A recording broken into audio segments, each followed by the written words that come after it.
안녕하세요. 아마 이 자리에는 위암을 진단을 받아서 앉아 계시는 분들도 계실 텐데, 아마도 그보다는 보호자분으로 오셨거나, 아니면 위가 좀 불편감이 있는데 내가 혹시 위가 잘못된 건 아닐까, 뭐 이런 생각을 가지고 계시는 분들도 있을 것 같습니다. 그래서 제 강의는, 이제 시작하는 의미에서, 위가 어떤 것이고, 우리가 위를 어떻게 대비를 하면서 지내야 하는지에 초점을 맞추고자 강의의 제목을 이렇게 달았습니다. 윗배가 자꾸 아픈데 혹시 여기 위가 뭐 잘못된 거 아니야? 나 암 아니야? 이런 생각을 하시는 분들이 많아서 이런 제목을 한번 잡아봤고요. 위를 좀 알아야 될 것 같습니다. 위는 몸의 정중앙에서 약간 좌측에 이렇게 위치를 하고 있는 주머니입니다. 주머니이고, 이거는 수술장에서 이제 개복을 했을 때, 우측에 간이 있고, 이렇게 위가 상복부에 위치를 하게 되죠. 그래서 많은 분들이 상복부가 불편하면 내가 위가 잘못된 거 아닌가 이렇게 생각을 하십니다. 위의 안쪽을 보게 되면 이렇게 주름진 점막이 나타나게 되는데, 이런 정도의 깨끗한 내시경상은 염증도 없고 참 깨끗함입니다. 원래 하는 일이 이제 음식물을 먹게 되면 1차적으로 받아들여서 저장을 해주고, 음식물을 소화효소를 분비를 하면서 분해를 하면서 이렇게 분쇄를 해가지고 아래쪽 소장으로 음식물을 이동시켜주는 게 이제 위가 하는 일이 되겠습니다. 위암이란 거는 위에 뭐가 이제 혹이 생겨가지고 위가 잘못되는 걸 위암이라고 하는데, 병리적으로는 몇 가지 분류가 있지만 대체로는 위선암이라고 하는 것이 대부분의 위암이 되겠습니다. 위암이라고 해서 뭐 처음부터 다 아주 흉악스러운 건 아니라서, 여기 보면 표면에 약간 요철이 있으면서 빨그스리한 부분이 문제를 합니다. 1cm 정도밖에는 안 돼 보이는데, 이런 식으로 시작을 하게 됩니다. 대체로 이렇게 시작을 하는데, 계속 자라게 되면 이렇게 무시무시하게 좀 커다란 종괴로 이제 발달을 하게 되죠. 이렇게 종괴가 커지게 되면 이제 정상적인 위의 구조가 파괴되고, 정상적으로 위가 수행해야 될 기능들을 하지 못하게 되면서 이제 증상을 느끼게 됩니다. 일반적으로 작을 때는 증상을 유발하지는 않겠죠. 이 정도 커지게 되면 이제 위 바깥으로 막 번지게 되는 경우도 발생을 하는데, 뭐 간이나 폐나 또는 뼈에 전이를 하면서 생명의 위협을 이제 주는 단계에 이르게 됩니다. 우리나라에서는 위암 얘기를 참 많이 할 수밖에 없는데, 실질적으로 미국 같은 경우는 위암이 그렇게 많지가 않아서 사회적으로 위암을 크게 이슈화하지 않습니다. 우리나라에서 위암을 이슈화하는 이유는 우리나라의 암 통계가 잡히기 시작한 이후로 아직까지 1위 자리를 내준 적이 없습니다. 발생률과 유병률에서. 아직까지도 위암은 우리나라에서 가장 흔한 암이고요. 세계지도입니다. 빨간색이 위암이 많은 지역, 초록색은 위암이 없는 청정지역이라고 할까요? 우리나라와 일본은 대체적으로 세계에서 위암이 가장 흔한 나라에 속하고 있습니다. 그래서인지도 모르겠지만 위암의 치료 성적은 우리나라와 일본이 세계에서 가장 좋습니다. 우리나라 의사들이 위암 치료를 열심히 해왔기 때문에 그렇다고 할 수도 있을 것 같고요. 남녀가 조금 다른데, 남자에서는 부동의 1위이고 여자에서는 갑상선암과 유방암에 1, 2위를 내주고 3위를 달리고 있습니다. 윗배가 불편한데 내가 혹시 위암은 아닐까, 이런 걱정을 하실 수 있습니다. 근데 결론을 먼저 말씀드리면 그렇게 걱정부터 하실 거는 아니고요. 아닐 가능성이 훨씬 더 많지요. 보통 윗배가 아픈데 내가 위암 아닐까, 이 걱정을 덜으려면 그럼 위암은 증상이 무엇인지 먼저 알아봐야 되겠죠. 그냥 네이버에 한번 제가 쳐봤더니 이런 질문들 굉장히 많이 올라와 있습니다. 내가 40대 후반인데 위가 자꾸 불편하고 옛날부터 그랬는데 혹시 위 뭐 잘못된 큰 병 있는 거 아닐까요? 라는 질문이 올라오지만 드릴 수 있는 답변은 그렇게 말로는 별로 많이 해드릴 말씀이 없어요. 아마도 아니겠지만 일단 검사해보시는 게 좋겠습니다 라는 말씀을 드리게 되는데, 위암은 진행이 되게 되면 체중이 감소가 되고 복통이 있고 오심, 구토, 그러니까 미식거리고 토하고 식욕이 떨어지고 잘 삼켜지지 않고 뭐 여러 가지 증상을 유발을 하게 됩니다. 근데 이 중에서 이제 복통, 상복부 통증이나 구토 증상, 뭐 위장관 출혈 같은 증상은 사실 위궤양에서도 충분히 생길 수 있는 증상이거든요. 위궤양의 증상과 진행된 위암의 증상이 그렇게 크게 많이 다르진 않습니다. 그래서 증상만 가지고 저희가 내과 의사가 당신은 위궤양일 것 같습니다, 위암일 것 같습니다 이렇게 명확히 구분하기는 사실 어렵습니다. 아주 조그만 여기 내시경 사진 동그라미를 쳐놨는데 한 1cm가 채 되지 않는 이런 조기암 병소에서 이것 때문에 위가 기능을 상실하지 않기 때문에 이것 때문에 큰 증상이 발생하지는 않으세요. 한 통계에서는 아주 작은 조기암을 진단받은 환자분들한테 설문을 해보니까 나 그냥 내시경 검진 삼아서 한번 해봤다라는 분들이 80% 정도 됐고 실제로 속쓰림이나 구토 뭐 이런 증상을 호소하셨던 분들도 일부 있지만 이 증상이 이런 병소 때문에 온 것은 아닌 거죠. 그런 증상과 그렇게 매치되지 않는 상태, 작은 상태에선 증상을 유발하지 않는다고 생각하시면 맞습니다. 윗배가 아프고 불편하다는 증상들은 일반적으로 저희 이제 내과 의사들은 상복부 통증 또는 상복부 동통, 상복부 불편감, 상복부증 이렇게 부르는 경우가 많은데 환자분들은 이렇게 표현이 좀 더 어색하신 것 같고 위통이라고 많이 표현을 하시는 것 같아요. 그러니까 그 부위에 위가 있어서 위가 불편하다라고 이제 표현을 하시게 되는데 실질적으로 이거는 약간은 한방에서 얘기하는 얘기에 가깝습니다. 왜냐하면 상복부의 증상을 일으킬 수 있는 것은 위뿐만이 아니라 굉장히 다양한 원인들이 있을 수 있어서 저희는 상복부증 또는 소화불량증 또는 영어 표현이지만 그냥 디스펩시아라고 표현을 하기도 합니다.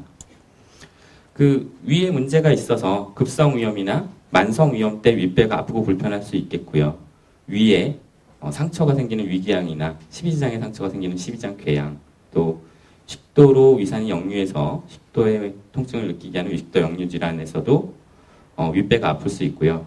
좀 전에 말씀드렸듯이 담도 쪽이나 쓸개 쪽에 문제가 생기거나 간 쪽에 문제가 생기거나 또는 췌장 쪽에 문제가 생겨도 그냥 느끼기에는 다 상복부에서 불편감이 느껴진다고 표현을 하세요. 그래서 꼭 위만 문제가 있을 때 위가 아픈 것이 아니라는 거를 저희 내과 의사들은 항상 주지를 하고 검사가 필요하다면 뭐 그쪽까지 검사를 확장하곤 합니다. 위암도 하나의 원인 중에 하나일 거고요. 어떤 약 같은 거를 복용하시면서 위에 좀 부담이 되는 경우 또 어떤 전신질환 때도 윗배가 아프실 수가 있죠.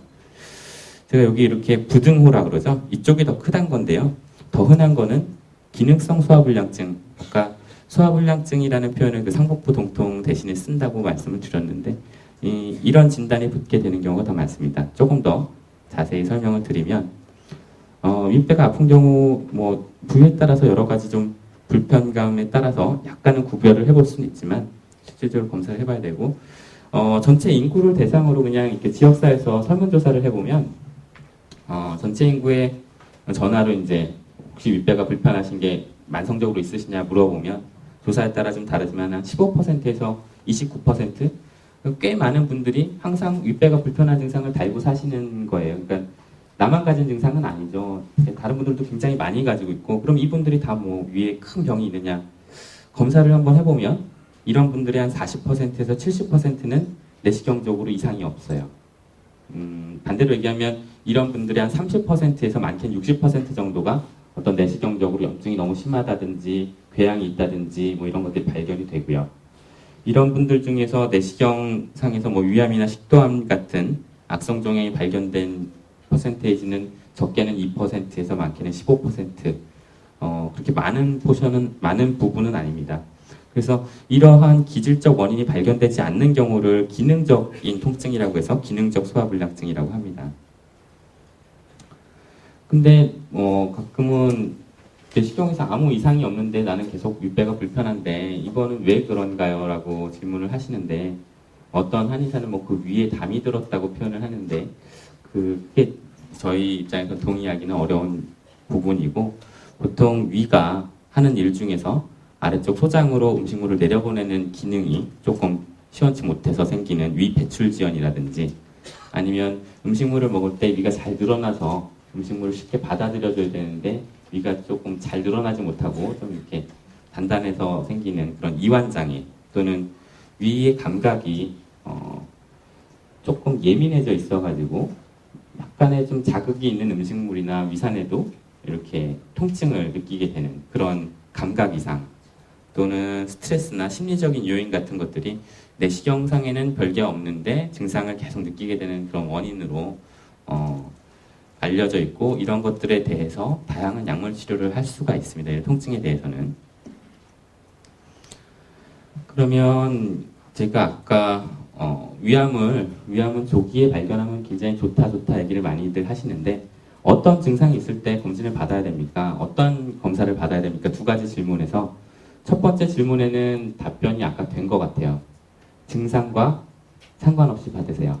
증상과 상관없이 장년층이 되시면 받아보시는 게 좋습니다. 그래서 어떤 검사를 해야 되는지 두 가지가 있겠습니다. 위내시경 검사는 조금 수면 내시경이 있긴 하지만 그냥 하게 되면 좀 고통스럽기는 하죠. 위로 이렇게 굵직한 내시경이 넘어가가지고 욕직이 나는 거 좀 참고 해야 되고 뭐 그렇기는 하지만 이 검사의 장점은 바로 보면서 이렇게 칼라로 아주 고화질의 영상을 보면서 필요하면 바로 조직을 채취를 할 수가 있다는 게 장점입니다. 그래서 그것을 하루 이틀 뒤에 이렇게 현미경으로 볼 수 있게 되는 장점이 있고요.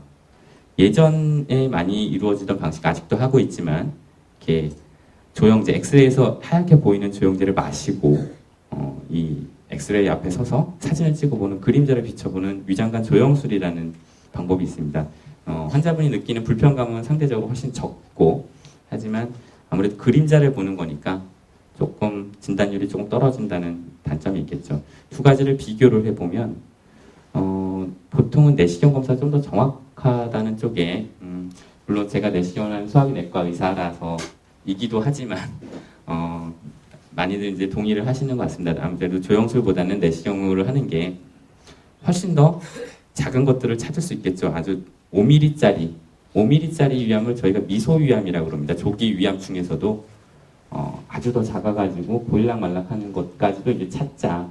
근데 이런 것을 찾으려면 사실 그 위장관 조영술보다는 내시경이 훨씬 유리하겠죠. 조기에 찾으면 장점이 또 한 가지 있습니다. 물론 예후도 굉장히 좋습니다. 5년 생존율이 95%를 훨씬 상회하니까 완치에 가깝게 갈 수 있는 가능성이 굉장히 높아짐과 동시에 아까 잠깐 말씀드렸지만 이게 내시경을 통한 수술이 가능합니다. 그러니까 입으로 들어가서 내시경을 통해서 병수를 완벽하게 절제를 해내면 이것으로도 완치를 노릴 수가 있다는 점에서 좋은 예후와 함께 이런 조금 더 덜 침습적인 치료라는 두 마리 토끼를 잡을 수가 있습니다. 그래서 이 아래 그래프는 그 조기 위암의 진단이에요. 조기 위암의 진단이 굉장히 늘어나고 있다는 겁니다. 우리나라도 이제 아무리 특별히 불편한 게 없어도 내가 위내시경 한 번씩 받아봐야겠다는 분들이 점점 늘어나는 건 바람직한 현상이라고 생각되고 그렇게 해서 조기에 찾으시고 조기에 치료를 잘 받으시면 전혀 삶의 질 저하 없이 잘 지내실 수 있는 분들이 점점 늘어난다는 거죠. 그러면 위 내시경 검사는 나이가 어느 정도 되면 얼마나 자주 받아보면 좋겠냐라는 질문에 대답을 드려야 될 것 같습니다. 학회에서의 권고안이 있고 정부에서의 권고안이 있어서 각각 소개를 드리면 내시경학회, 저희 내시경하는 의사들의 모임 학회에서 권고드리기로는 50세가 이상이 되면 1년마다 내시경을 받아보시도록 권고를 하고 있고요. 나라에서는 지금 40세가 넘으면은 그 2년마다 위내시경 또는 상부위장관 조영술을 나라에서 비용을 대서 이렇게 해줄 수 있도록 장려를 하고 있습니다. 단 이 경우에 가족력이 있거나 위축성 위염, 장상피화생 같은 그 암으로 진행할 가능성이 조금 더 높은 그런 내시경 소견이 있는 경우에는 기간을 1년으로 조절하자 이렇게 권고하고 있습니다. 그래서 두 가지 중에 한 가지를 따르는 것보다는 두 가지를 다 따라서 한 40세 이상이 되시면 무증상이더라도 한 2년에 한 번은 받아보시길 권고를 드리고요. 가족 중에 위암 환자가 있거나 내시경을 했더니 위축성 위염이나 장상피화생 이런 게 있으면 좀 간격을 1년으로 줄이시는 것도 좋을 것 같고 50세, 60대에는 매년 받으시면 제일 좋을 것 같습니다. 이렇게 자주 검사를 했더니 암이 생기더라도 이렇게 진행성 위암으로 생기는 경우가 적고 조기 위암으로 생기는 경우가 많았다. 그래서 4배 또 7배 정도로 검진을 안 받는 사람들이 진행성 위암의 발생률이 높더라라는 조사 결과가 나와 있습니다. 결론과 요약 말씀드리겠습니다. 윗배가 자주 아픈데 혹시 위암은 아닐까요? 아까 시작할 때 말씀드렸지만 가능성은 높지가 않습니다. 내가 자꾸 윗배가 아프다고 혹시 암 아닐까라는 걱정을 하면서 스트레스 받으실 필요 없고요. 가장 흔한 원인은 기능적인 소화불량증인 게 사실이고 하지만 우리나라의 경우는 좀 특수합니다. 위암이 워낙 흔한 나라가 되다 보니까 내 나이 40이 넘었다면 내시경 받아본 지 1년 넘었으면 한번 내시경을 받아봐야 되겠다는 생각을 하시면 됩니다. 그래서 검사 받아보시고 위암 아니고 뭐 특별한 문제는 없으세요. 그러면 마음도 편하고 또 만약에 뭐가 생기더라도 조기에 찾으시면 되고요. 더 걱정스러운 분들이 이런 분들이세요. 좀 안타까운 경우도 많은데 나는 평생 태어나서 소화가 너무너무 잘 돼가지고 위는 내가 누구보다 자신이 있다. 그래서 난 검사 안 받고 지금까지 살았다. 근데 진료실에 오셔서 그걸 후회하시는 분들이 많이 계시거든요. 증상과 상관없어요. 그러니까 위에 뭐가 조기 위암의 단계에서 치료가 쉬운 단계에서 뭐 발생했을 때 아무 증상 없는 경우가 많습니다. 그래서 위암일 가능성은 증상과 무관하게 증상이 없더라도 정기적인 건강 검진 차원에서의 위 점검을 틈틈이 받아보시기를 권고를 드립니다. 예, 이상입니다.